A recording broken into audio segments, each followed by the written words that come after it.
जय श्री राधे भक्तों। आज हम 16 सोमवार व्रत कथा करते हैं। मृत्यु लोक में भ्रमण करने की इच्छा करके एक समय श्री भूतनाथ भगवान भोलेनाथ माता पार्वती के साथ मृत्यु लोक में पधारे। भ्रमण करते करते दोनों विदर्भ देशांतर्गत अमरावती नाम की अति रमणीक नगरी में पहुंचे। अमरावती नगरी अमरपुरी के सदस्य सब प्रकार के सुखों से परिपूर्ण थी। उसमें वहां के महाराज द्वारा बनवाया हुआ तिरमणिक शिव जी का मंदिर भी था। भगवान शंकर भगवती पार्वती के साथ उस मंदिर में निवास करने लगे। एक समय माता पार्वती भगवान भोलेनाथ को प्रसन्न देख मनोविनोद करने की इच्छा से बोली, हे महाराज, आज तो हम दोनों चौसर खेलेंगे। शिव जी ने प्राण प्रिया की बात को मान लिया और चौसर खेलने लगे।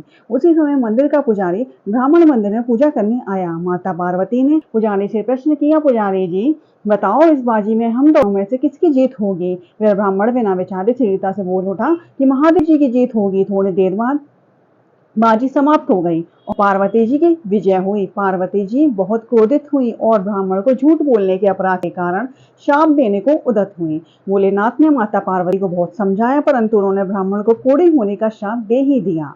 कुछ समय बाद पार्वती के शापग्रस्त पुजारी के शरीर में कोढ़ पैदा हो गया। वह अनेक प्रकार से दुखी रहने लगा। पुजारी को सांप कष्ट भोगते हुए जब बहुत दिन हो गए, तब एक दिन देवलोक की अप्सरा शिव जी की पूजा हेतु उसी मंदिर में पधारी।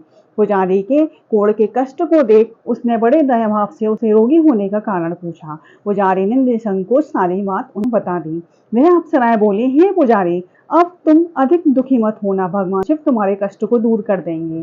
तुम सब व्रतों में श्रेष्ठ 16 सोमवार का व्रत भक्ति भाव से किया करो। पुजारी ने अप्सरा से विनम्र भाव से 16 सोमवार व्रत की विधि पूछी। अप्सरा ने बताया, सोमवार को भक्ति के साथ व्रत करें, स्वच्छ वस्त्र पहने, संध्या उपासना के बाद आधा सेर गेहूं का आटा लें और उसके 3 अंग बनाएं और घी गुड़ दीप नैवेद्य पुंगी फल बेलपत्र जनेऊ जोड़ा चंदन अक्षत पुष्पादि के द्वारा प्रदोष काल में भगवान शंकर विधि से पूजन करें। तत्पश्चात 3 अंगों में से एक शिव जी को अर्पण करें और बाकी 2 को शिव जी का प्रसाद समझकर उपस्थित जनों में बांट दें और आप भी प्रसाद पाएं। इस विधि से 16 सोमवार व्रत करें। 17वें सोमवार को पाव सेर पवित्र गेहूं के आटे की बाटी बनाएं, उसमें घी और गुड़ मिलाकर चूरमा बनाएं। भगवान भोलेनाथ को भोग लगाकर उपस्थित भक्तों में बांटे। इसके बाद कुटुंब सहित प्रसाद लें तो शिव जी की कृपा से उसकी सभी मनोरथ पूर्ण हो जाते हैं। ऐसा कहकर अप्सरा स्वर्ग को चली गई। ब्राह्मण ने यथाविधि 16 सोमवार का व्रत किया तथा शिव की कृपा से रोग मुक्त होकर आनंद से रहने लगा। कुछ दिन बाद शिवजी और पार्वती फिर उस मंदिर में पधारे। ब्राह्मण को निरोग देख पार्वती ने ब्राह्मण से रोग मुक्त होने का उपाय पूछा, तब ब्राह्मण ने 16 सोमवार व्रत की कथा सुनाई। पार्वती जी अति प्रसन्न और ब्राह्मण से व्रत की विधि पूछकर स्वयं व्रत करने को तैयार हो गई। व्रत करने के बाद उनकी मनोकामना पूर्ण हुई और उनके रूठे पुत्र स्वामी कार्तिकेय माता स्वयं के आज्ञाकारी हुए और कार्तिक जी को इस विचार का परिवर्तन का रहस्य जानने की इच्छा हुई। वह माता से बोले, हे माता, आपने ऐसा कौन सा उपाय किया जिससे मेरा आपकी ओर आकर्षित हुआ? पार्वती ने वही 16 सोमवार को व्रत की कथा उनको सुनाई। कार्तिकेय जी ने कहा, इस व्रत को मैं भी करूंगा क्योंकि मेरा प्रिय मित्र ब्राह्मण बहुत दुखी दिल से परदेश गया है। हमें उससे मिलने की बहुत इच्छा है। कार्तिकेय जी ने भी इस व्रत को किया और उनका प्रिय मित्र मिल गया। मित्र ने इस आकस्मिक मिलन का वेद कार्तिकेय जी से पूछा तो वह बोले, हे मित्र, हमने तुम्हारे मिलने की इच्छा करके 16 सोमवार का व्रत किया था। अब तो ब्राह्मण मित्र को अपने विवाह की बड़ी इच्छा हुई। उसने कार्तिकेय जी से व्रत की विधि पूछी और यथाविधि व्रत किया। व्रत के प्रभाव से जब वह किसी कार्यवश विदेश गया तो वहां के राजा की लड़की का स्वयंवर था। राजा ने प्रण किया था कि जिस व्यक्ति के गले में सब प्रकार संगात अपनी माला डालेगी, उसी के साथ अपनी प्यारी पुत्री का विवाह कर दूंगा। शिव जी की कृपा से वह ब्राह्मण भी स्वयंवर देखने की इच्छा से राजसभा में एक ओर जा बैठा। नियत समय पर हथिनी आई और उसने जयमाला उस ब्राह्मण के गले में डाल दी। राजा ने अपनी प्रतिज्ञा के अनुसार बड़ी धूमधाम से अपनी कन्या का विवाह उस ब्राह्मण के साथ कर दिया। ब्राह्मण को बहुत सा धन और सम्मान देकर संतुष्ट किया। ब्राह्मण सुंदर राजकन्या पाकर सुख से जीवन व्यतीत करने लगा। एक दिन राजकन्या ने अपने पति से प्रश्न किया, हे प्राणनाथ, आपने ऐसा कौन सा भारी पुण्य किया था जिसके प्रभाव से हथिनी ने सब राजकुमारों को छोड़कर आपको वर्ण किया? ब्राह्मण बोला, हे प्राण प्रिया, मैंने अपने मित्र कार्तिकेय जी की कथा अनुसार 16 सोमवार पर व्रत किया था जिसके प्रभाव से मुझे तुम जैसी स्वरूपमान पत्नी की प्राप्ति हुई है। व्रत की महिमा सुन राजकन्या को आश्चर्य हुआ और वह भी पुत्र की कामना करके व्रत करने लगी। शिवजी की दया से उसके गर्भ से एक अति सुंदर सुशील धर्मात्मा विद्वान पुत्र उत्पन्न हुआ। माता पिता दोनों उस देवपुत्र को पाकर अति प्रसन्न हुए और उसका लालन पालन भली प्रकार से करने लगे। जब पुत्र समझदार हुआ तो एक दिन उसने अपनी माता से प्रश्न किया कि हे माँ, तुमने कौन सा व्रत है वह तब किया है जो मेरे जैसा पुत्र तुम्हारे गर्भ से उत्पन्न हुआ। माता ने 16 सोमवार का व्रत की विधि पुत्र को बताई। पुत्र ने सब तरह की मनोरथ पूर्ण करने वाले सरल व्रत को सुना तो वह भी राज्याधिकार पाने की इच्छा से हर सोमवार को यथाविधि व्रत करने लगा। व्रत शुरू होने के बाद एक देश के वृद्ध राजा के दूतों ने आकर उसको राजकन्या के लिए वर्ण किया। राजा ने अपनी पुत्री का विवाह ऐसे सर्वगुण संपन्न ब्राह्मण युवक के साथ करके बड़ा सुख प्राप्त किया। वृद्ध राजा के दिवंगत हो जाने पर इसी ब्राह्मण युवक को सिंहासन पर बैठाया गया और क्योंकि दिवंगत राजा के कोई पुत्र नहीं था, राज्य का उत्तराधिकारी होकर ही वह ब्राह्मण पुत्र 16 सोमवार का व्रत करता रहा। जब 17वां सोमवार आया तो विप्र पुत्र ने अपनी प्रियतमा से पूजन सामग्री लेकर पूजा के लिए शिवालय में चलने को कहा, परंतु उसकी पत्नी ने उसकी आज्ञा की परवाह नहीं की और दास दासियों द्वारा सब पूजन सामग्री शिवालय में भिजवा दी, परंतु आप नहीं गए। जब राजा ने शिव जी का पूजन समाप्त किया तो आकाशवाणी हुई कि हे राजा, अपनी इस रानी को राजमहल से निकाल दे, नहीं तो यह तेरा सर्वनाश कर देगी। आकाशवाणी सुनकर राजा के आश्चर्य का ठिकाना नहीं रहा।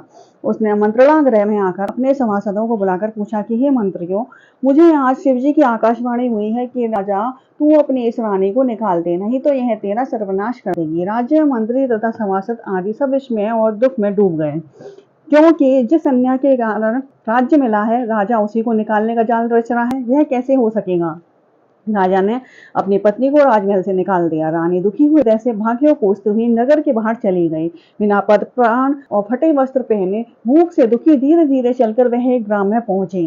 वहां एक बुढ़िया सूत काटकर बेचने जाती थी। रानी की करुण दशा देखकर बोली, चल तू मेरा सूत बिकवा दे, मैं वृद्ध हूँ, भाव नहीं जानती हूँ। यह बात सुन रानी ने बुढ़िया के सिर से सूत की गठरी उतार कर अपने सिर पर रख ली। थोड़ी देर बाद आंधी आई और बुढ़िया का सूत पोटली सहित उड़ गया। बेचारी बुढ़िया पछताती रह गई, रानी को अपने से दूर रहने को कहा।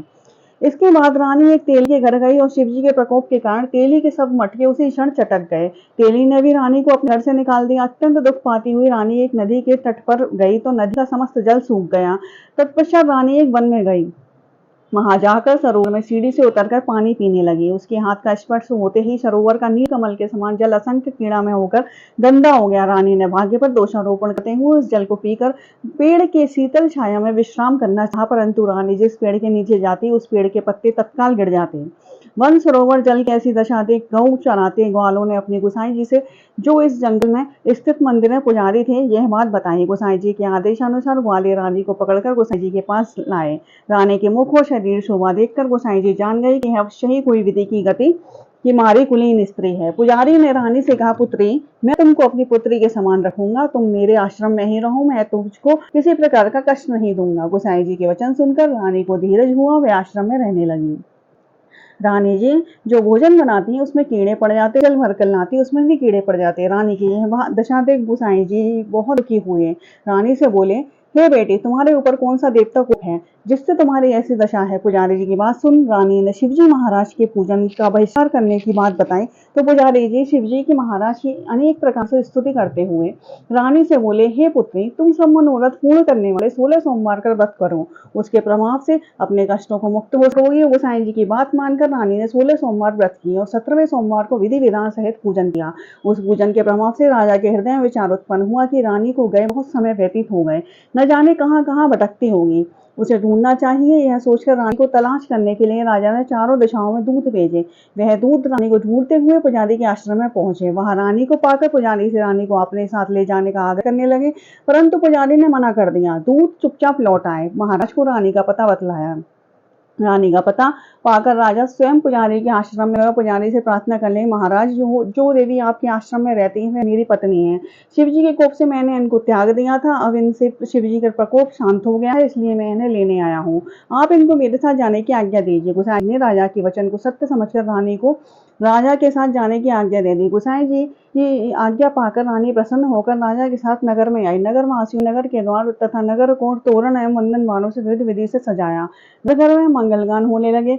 पंडितों ने विविध वेद मंत्रों का उच्चारण कर अपनी राज रानी का स्वागत किया। ऐसी अवस्था में रानी ने पुनः अपनी राजधानी में प्रवेश किया।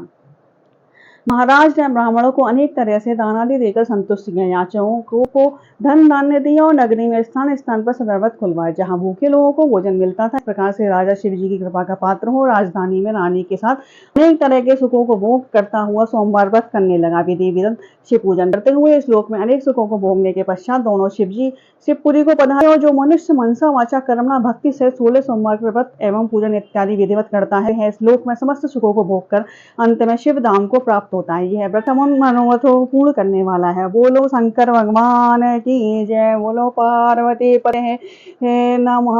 हर हर हर